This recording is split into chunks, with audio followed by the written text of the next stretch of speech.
Hello students, welcome to NCERT Zone. In this video, we will be doing question and answers of Chapter 8 of class 9th Science, that is motion. Let's start. So the first question is, an object has moved through a distance. Can it have zero displacement? If yes, support your answer with an example. So the answer is yes, zero displacement is possible if an object has moved through a distance. Suppose a body is moving in a circular path and starts moving from point A and it returns back at some same point A. After completing one revolution, then the distance will be equal to its circumference while displacement will be 0. So as we know that the displacement is the distance between the reference point and the actual position of the object. Okay, let's move on to another question. A farmer moves along a boundary of a square field of side 10 meter in 40 seconds. Okay, what will be the magnitude of displacement of the farmer at the end of 2 minutes 20 seconds from his initial position?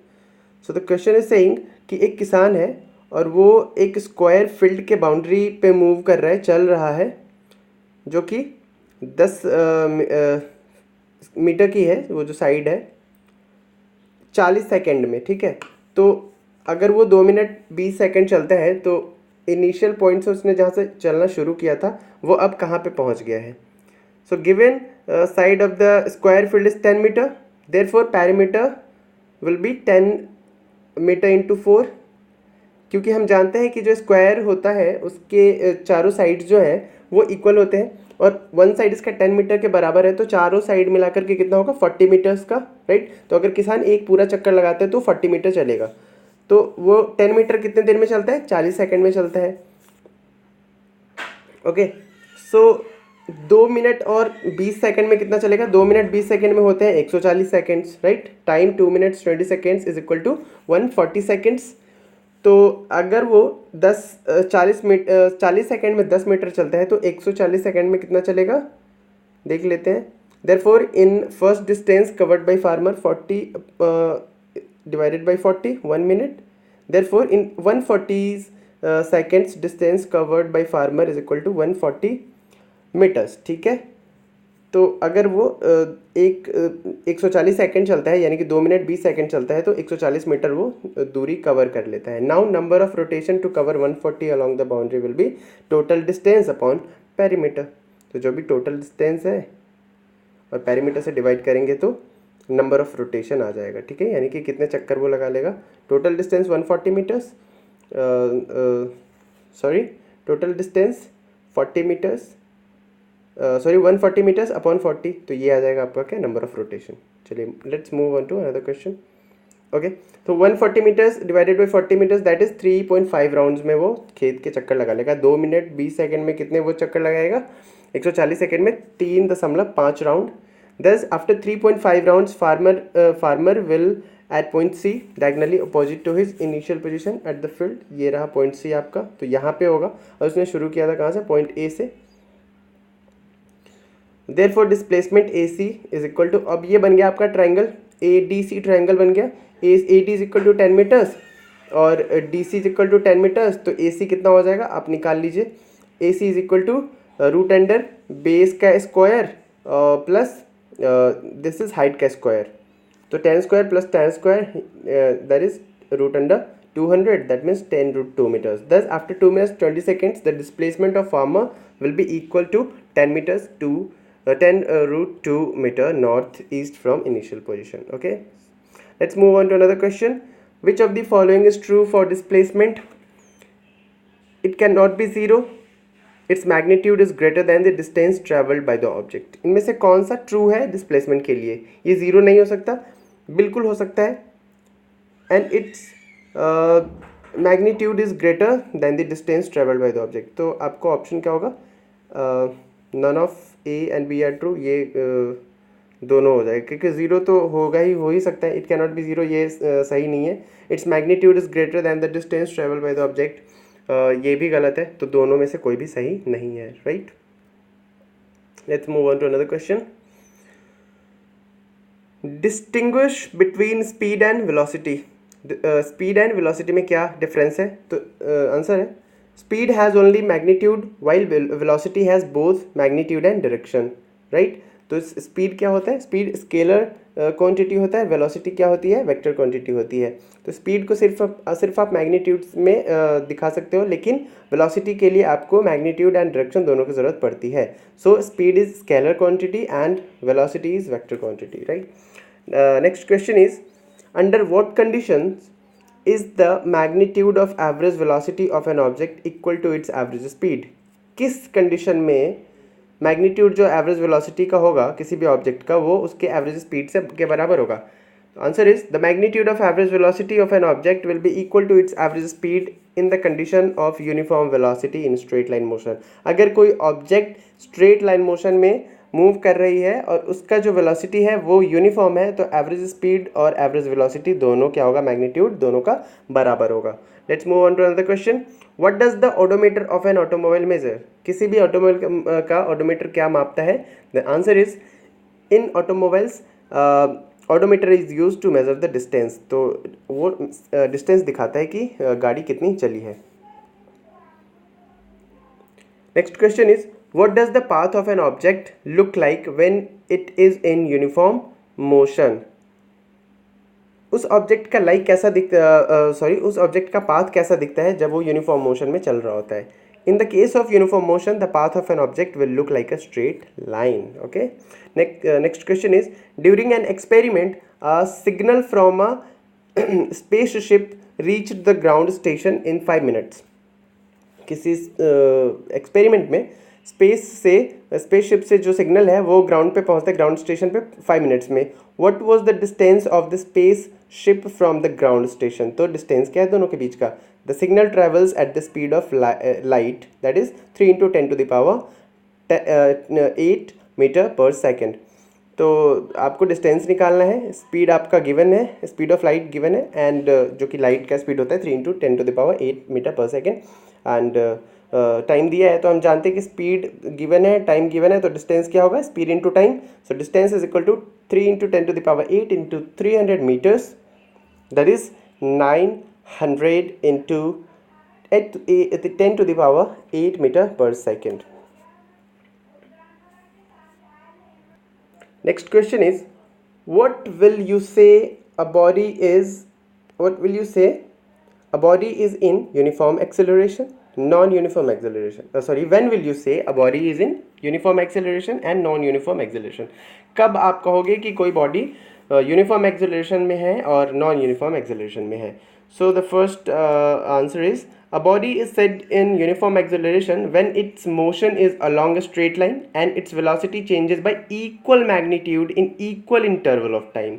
जब भी कोई velocity equal magnitude से change होती है, that means equal हर 1 घंटे के बाद या हर 5 मिनट के बाद equal time interval के बाद equal magnitude से change होती है, that means 5 kilometre per our से चेंज हो रही है या 10 किलोमीटर पर आवर से चेंज हो रही है, इक्वल रेट से चेंज हो रही है, तो हम बोलेंगे कि ये कैसा एक्सेलरेशन है? यूनिफॉर्म एक्सेलरेशन है।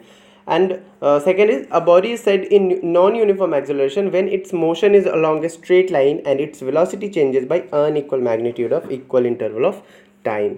तो जब इक्वल इंटरवल ऑफ टाइम में अनइक्वल मैग्नीट्यूड से कोई वेलोसिटी चेंज होती है, यानी कि रेट ऑफ एक्सेलरेशन अनइक्वल होता है, तो हम कहते हैं कि वो बॉडी क्या है? नॉन यूनिफॉर्म एक्सेलरेशन में है। Second question is a bus decreases its speed from 80 km per hour to 60 km per hour in 5 seconds.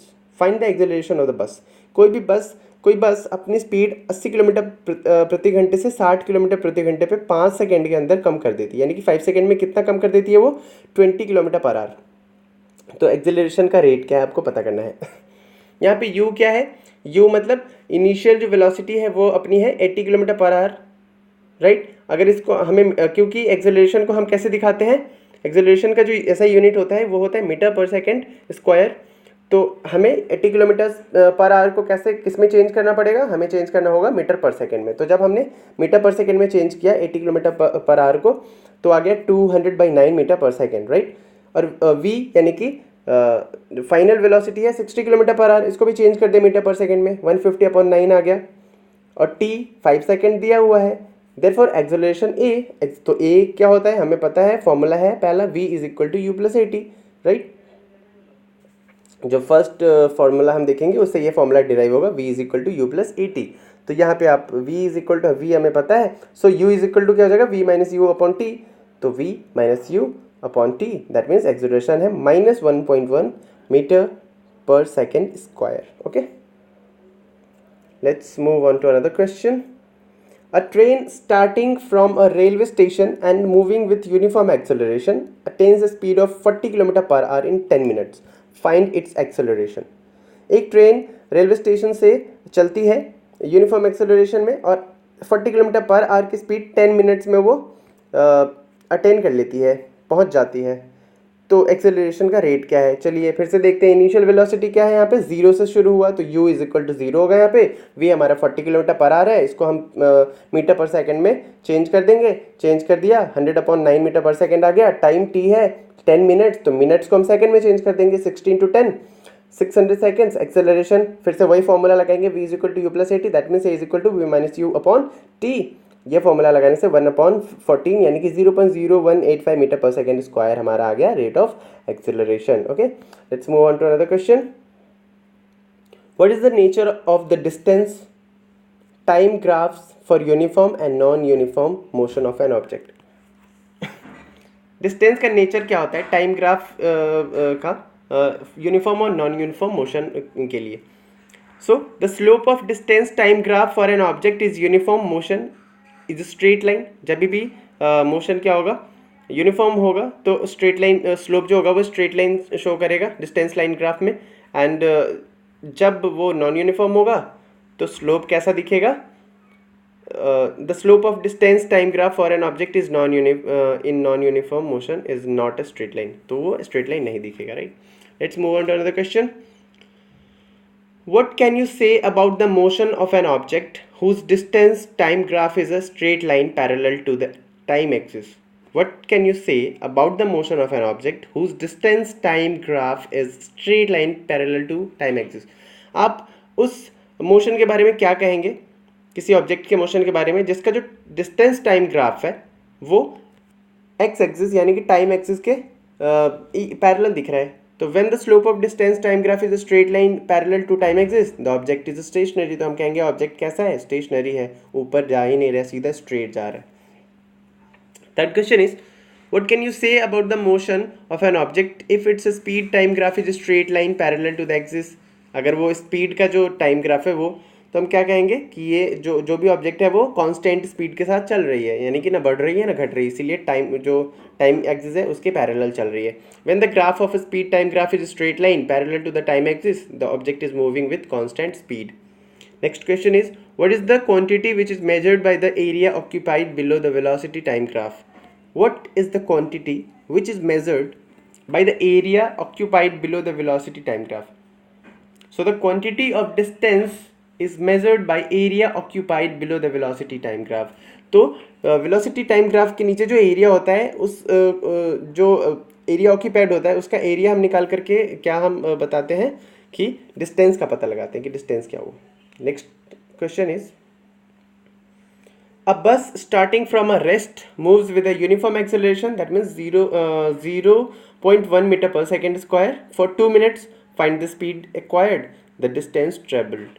तो एक बस जो है वो रेस्ट पोजीशन से शुरू होती है और उसका acceleration 0.1 meter per second square है, 2 मिनट चलती है। तो आपको स्पीड उसने कितना एक्वायर किया उतने टाइम में वो पता लगाना है और डिस्टेंस कितना ट्रैवल किया वो पता लगाना है। चलिए यहाँ पे हमें क्या क्या चीज़ें पता है, यहाँ पे वेलोसिटी u पता है, इनिशियल वेलोसिटी वो कितना है, रेस्ट से शुरू हुआ, that means 0 metre per second, और एक्सेलरेशन है पता है हमें 0.1 meter per second square. Time कितना देर चला, 2 मिनट्स, दैट मीन्स हम इसको सेकंड में कन्वर्ट करेंगे तो 120 सेकंड्स हो जाएगा। तो अब पहला क्वेश्चन सॉल्व करते हैं। द स्पीड एक्वायर्ड, स्पीड कितनी उसने ट्रैवल करी होगी, सेम फॉर्मूला लगाइए, v is equal to u plus a t. तो यहाँ पे हमें पता करना है क्या, स्पीड का पता करना है, v हमें पता नहीं है,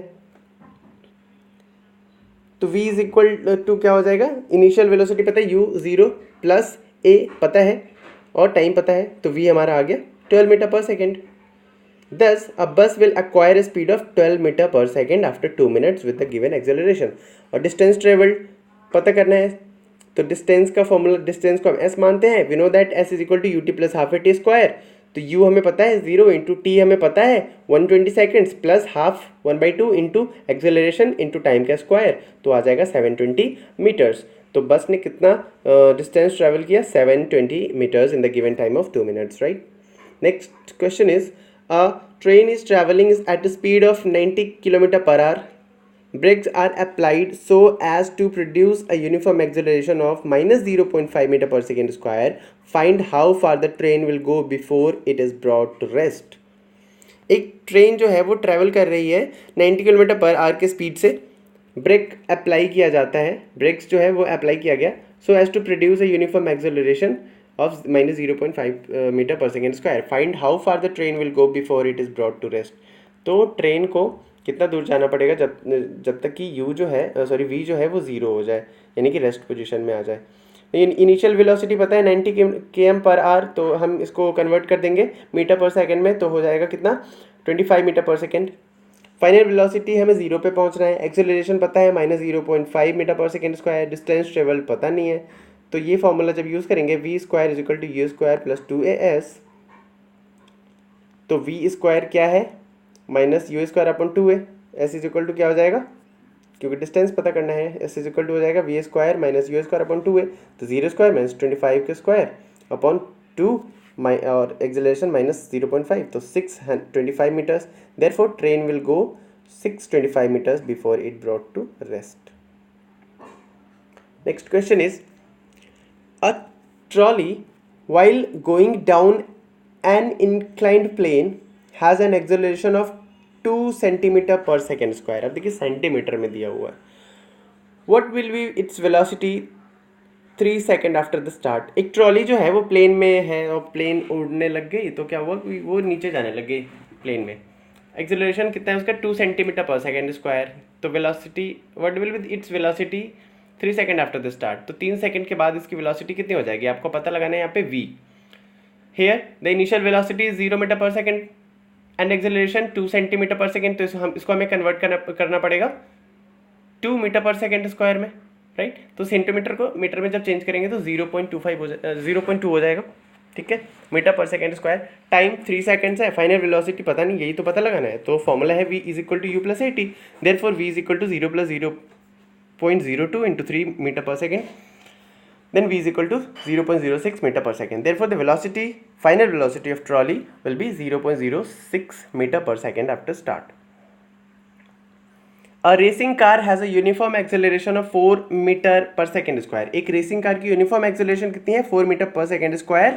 What distance will it cover in 10 seconds after start? तो start करने के 10 सेकेंड बाद ये क्या स्पीड पे रहेगा, ठीक है, सॉरी क्या डिस्टेंस कवर करेगा ये।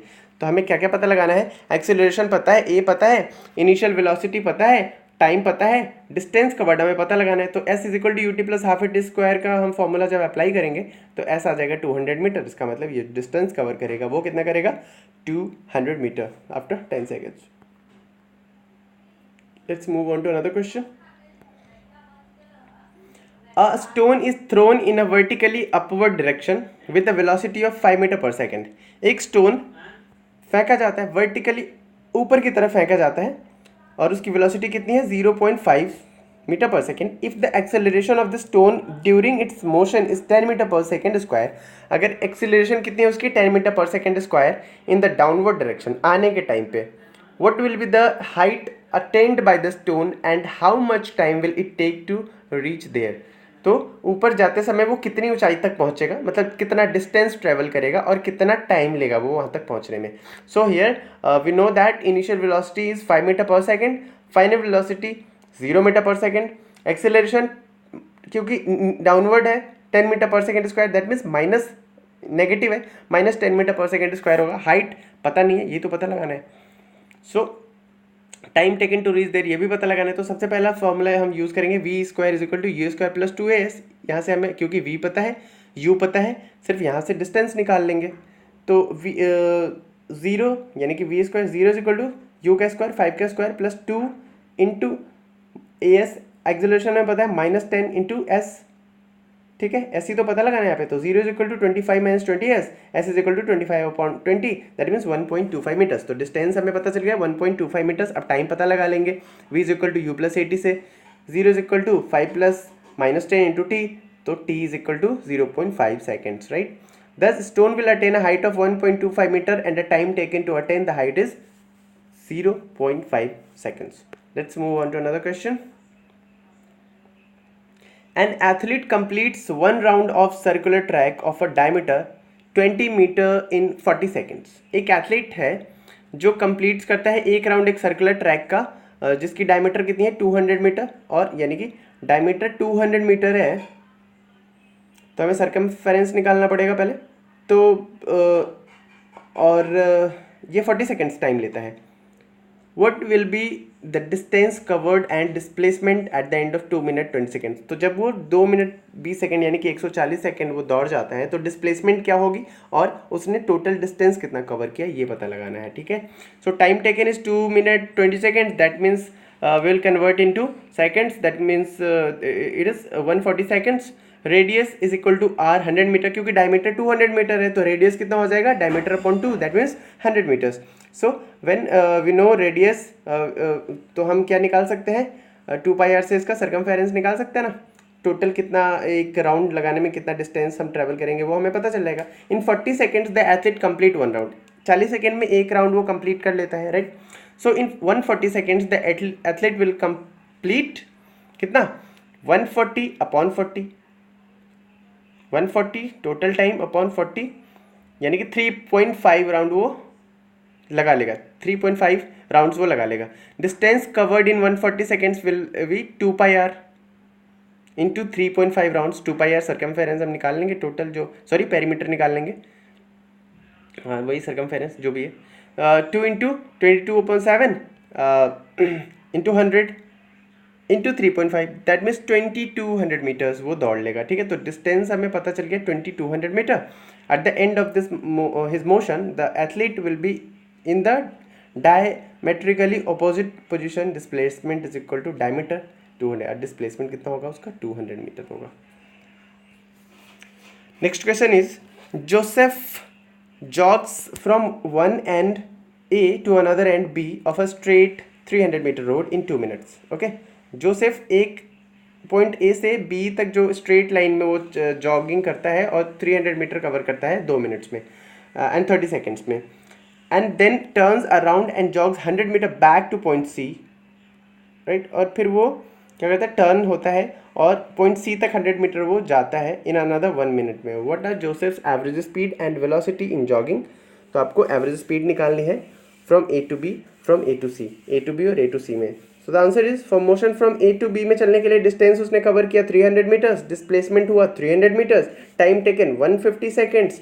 सो when we have distance, we have time, so we can easily find the average speed. We know that average speed is equal to total distance covered upon total time taken, so 300 meters upon 150 seconds, that means 2 meter per second.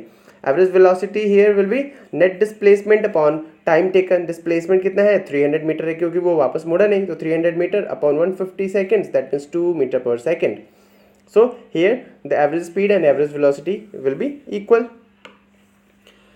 Next question is from A to C. From motion for motion from A to C, distance covered is equal to 300 plus 100.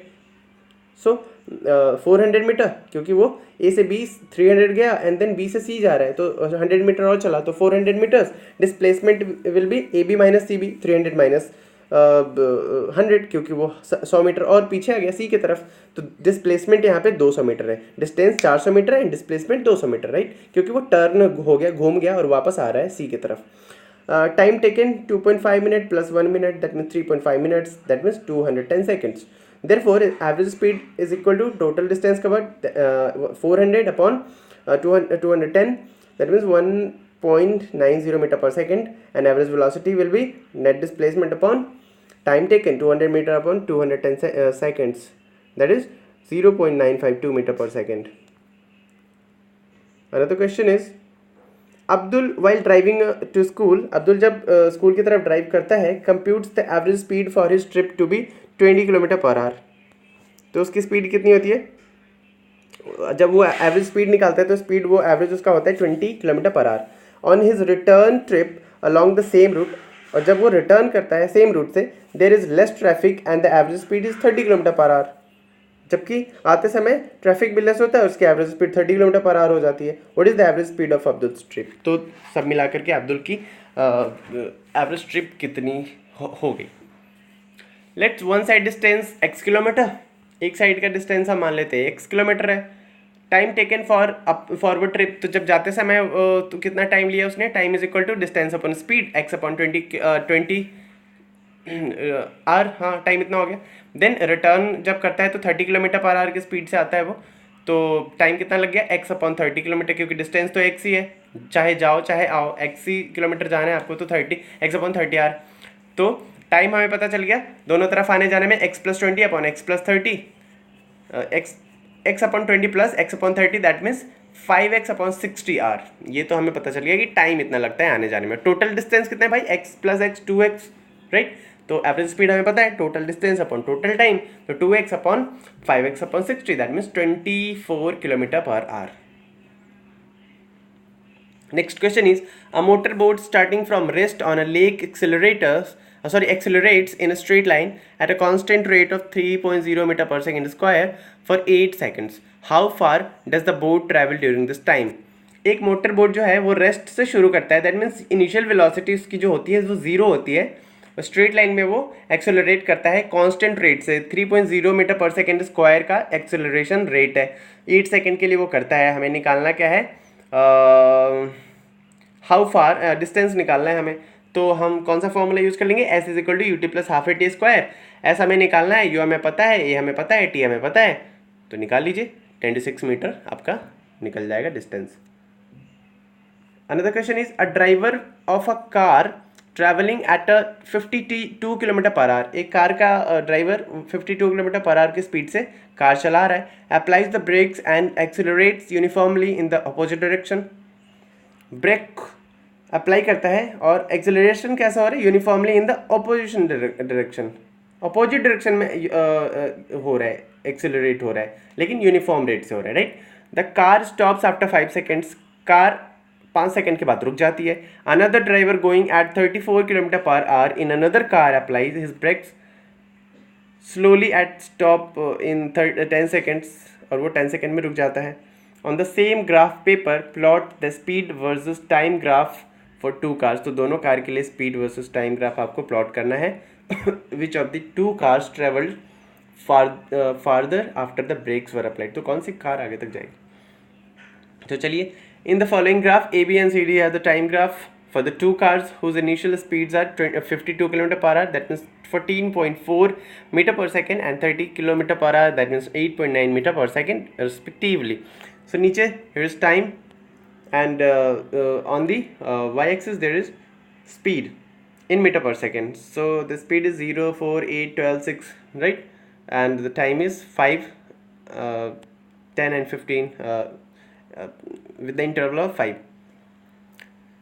So जो पहली car है वो 5 second के बाद रुक जाती है, तो वो कहाँ तक पहुँच रही है? 5 सेकेंड के बाद 52 से उसने शुरू किया था और स्टॉप 5 सेकेंड के बाद वो रुक जाती है। तो कैसे वो रुकती देखते हैं। Distance covered by the first car before coming to rest area of triangle A O B. तो एक तो ए ओ बी ये ट्रायंगल पहली वो जो ग्रीन लाइन आपको दिख रही है पहले कार की है, और रेड लाइन जो दिख रही है आपको सेकेंड कार की है। एक 5 सेकेंड के बाद रुक जाता है और एक 10 सेकेंड के बाद रुक जाता है, ठीक है। तो 5 सेकेंड के बाद जो रुकती है वो उसकी स्पीड क्या हो जाती है? लगभग 15, और दूसरे वाली की लगभग 9, राइट। चलिए, सो ए ओ बी का हम निकालेंगे area and C O D का निकालेंगे, ठीक है। तो area of triangle A O B is equal to half into A O into A B, यानी कि base into height.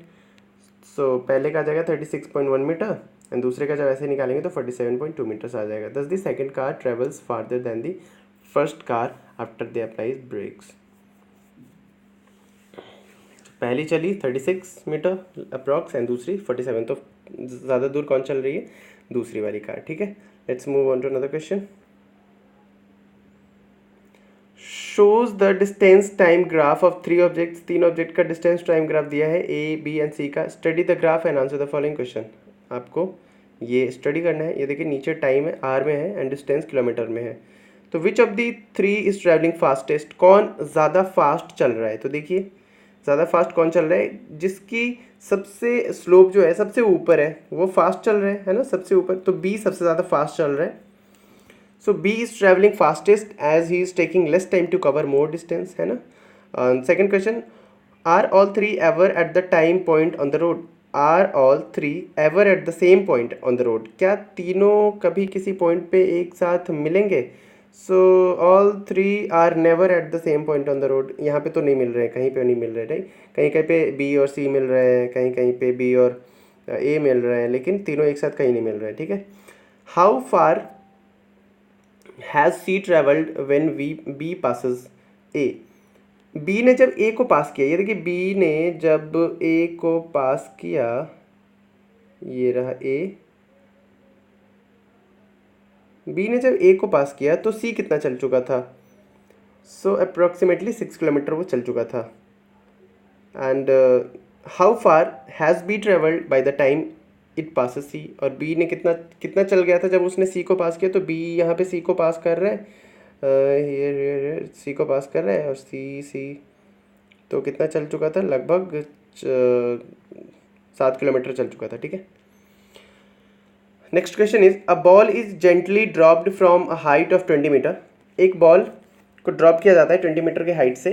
If its velocity increases uniformly at the rate of 10 metre per second square, और अगर इसकी velocity increase हो रही है, uniformly increase हो रही है 10 मीटर पर सेकेंड स्क्वायर की रेट से, with what velocity will it strike the ground? तो किस वेलोसिटी से वो ग्राउंड को स्ट्राइक करेगा दोबारा? What after what time will it strike to the ground, और कितने टाइम के बाद करेगा? here u is equal to 0 and s is equal to 20 metre minute, तो हमें इसको कन्वर्ट कर देना है सेकंड में। Sorry, s is given, height है, हाँ, यानी कि डिस्टेंस 20 मीटर है, a 10 metre per second and v पता नहीं, t पता नहीं। So using v square minus u square equal to 2as, तो ये यहाँ से निकल गया v 20 metre per second and t v minus u upon a, that means 2 seconds। Next question is, the speed time graph for a car is shown in a figure. ये speed time graph है, नीचे time है, ऊपर speed है। First question is, find how far does the car travel in the first 4 seconds, shade the area on the graph that represents the distance travel by the car during the period. So पहले 4 second में कितना चल चुकी थी car? ये देखिए इतना चल चुकी थी, हमने यहाँ पे शेड कर दिया इसको। ठीक है, दैट मीन्स 12 मीटर वो चल चुकी थी। Distance is equal to 1/2 into 4 into 6, यहाँ से हम निकाल लेंगे, ये जितना एरिया हमने कवर किया है उससे निकाल लेंगे। 12 मीटर वो चल चुकी थी। And which part of the graph represents uniform motion of the car? और कौन सा पार्ट यूनिफॉर्म मोशन दिखा रहा है? तो यहाँ देखिए ये जो वाला पार्ट है, आफ्टर 6 seconds वाला जो पार्ट है वो यूनिफॉर्म मोशन दिखा रहा है। The car moves in uniform motion at a speed of 6 meter per second. Let's move on to another question. State which of the following situation are possible and give an example of each of the following। कौन सा situation possible है और एक एक example देने आपको। An object with a constant acceleration but with zero velocity. Constant acceleration होगा और जीरो वेलोसिटी होगी, वो कौन सा सिचुएशन होगा? तो answer is yes, a body can have acceleration even when its velocity is 0। कब होगा? When a body is thrown up at a highest point its velocity is 0 but it has acceleration equal to acceleration due to gravity. तो जब एक body को बहुत ही ऊंचे जगह से फेंका जाता है तो एक्सेलरेशन तो होता है, इक्वल होता है किसके? ग्रेविटी की वजह से। और लेकिन वेलोसिटी क्या होती है? तब इनिशियल वेलोसिटी 0 होती है। And second question is, an object moving in a certain direction with an acceleration in the perpendicular direction.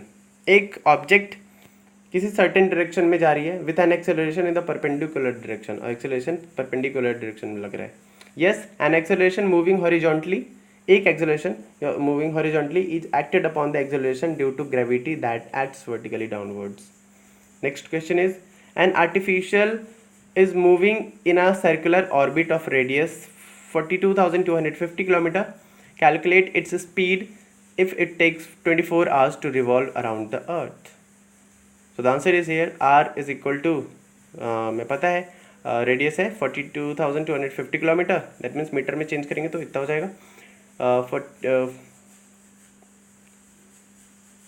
कितना 4,22,50,000 meters, and t is equal to 24 hours, that means 24 into 60 into 60 seconds. Speed is equal to v is equal to 2 pi r upon t. So the answer is 3.07 kilometer per second.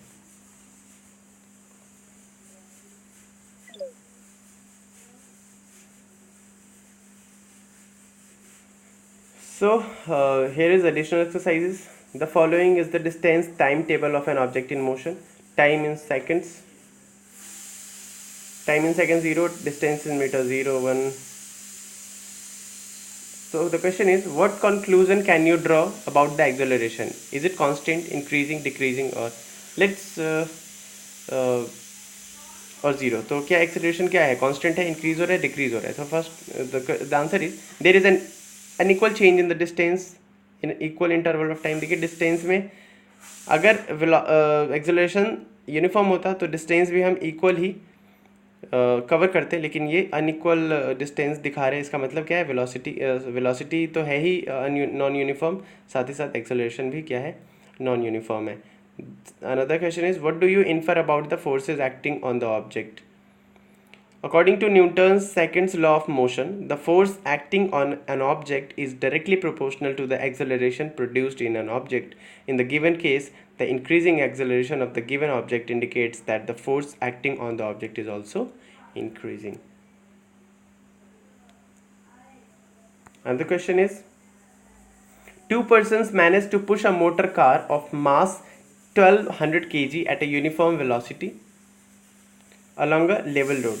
The same motor car can be pushed by three persons to produce an acceleration of 0.2 meter per second square. With what force does each person push the motor car? Assume that all persons push the motor car with the same muscular effort. The answer is, mass of the motor car is equal to 1200 kg. Only 2% managed to push the car. Hence, the acceleration acquired by the given car is given by the third person alone. Acceleration produced by the car when it is pushed by the third person, acceleration is 0.2 meter per second. Let the force applied by the third person be F, right? So from Newton's second law of motion, force is equal to mass into acceleration. So force is equal to 1200 into 0.2, that means 240 Newton. Thus the third person applies a force of magnitude 240 Newton. Hence each person applies a force of 240 Newton to push the motor car. The third question is, a hammer of mass 500 gram moving at 50 meter per second strike a nail. The nail stops the hammer in a very short time of 0.01 second. What is the force of the nail on the hammer? Mass of hammer is equal to 500 grams, that means 0.5 kg. Initial velocity of the hammer u is equal to 50 meter per second. Time taken by the nail to stop the hammer is 0.01 second. Velocity of the hammer is equal to v 0. Since the hammer finally comes in the race, तो velocity कितनी हो जाएगी? 0 हो जाएगी. From Newton's second law of motion, force is equal to m into v minus u upon t. That means 0.5 into 0 minus 50 upon 0.01 second. That means minus 2500 Newton. The hammer strikes the nail with a force of minus 2500 Newton. Hence, from Newton's third law of motion, the force of the nail on the hammer is equal and opposite, that is plus 2500 Newton. Next question is, a motor car of a mass 1200 kg is moving along a straight line with a uniform velocity of 90 km per hour. Its velocity is slowed down to 18 km per hour in 4 seconds by an unbalanced external force. Calculate the acceleration and change in momentum. Also calculate the magnitude of the force required. Mass of the motor car is equal to 1200 kg. Initial velocity of the motor car is 90 km per hour, that means 25 meter per second. Final velocity of the motor car is equal to 18 km per hour, that means 5 meter per second. Time taken, t is equal to 4 seconds. According to the first equation of motion, v is equal to u plus at. 5 is equal to 25 plus a into 4, that means acceleration is equal to minus 5 meter per second square. Negative sign indicates that it's a retarding motion. Retarding motion किसे कहते हैं? जब acceleration negative direction में होता है तो इसे हम कहते हैं retarding motion. That is velocity is decreasing, right? Change in momentum is equal to mb minus mu, that means m into v minus u. 1200 into 5 into minus 25, 20 minus 24,000 kilogram meter per second. Force is equal to mass into acceleration. Mass is equal mass है 1200 into acceleration है -5, तो 6000 Newton हो गया हमारा force. Acceleration of the motor car is equal to -5 meter per second square. Change in the momentum of the motor car is equal to -24,000 kilogram meter per second. Hence the force required to decrease the velocity is 6000 newton. Negative sign indicates retardation, decrease in momentum and retarding force.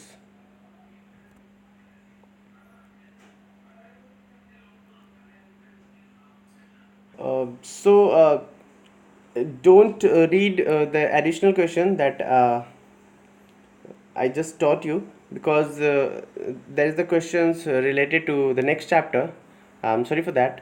So इस chapter में हमारा जो question है बस ये last question था, तो यहाँ तक आप लोग नोट करिएगा, ठीक है? You can check it out from your books, right? So that's all from this video. Thank you very much for watching this. Share it with your friends, like the video, comment in the comment section, and if you have any doubt, you can comment, you can mail us if you want to contact to us. So that's all from this video.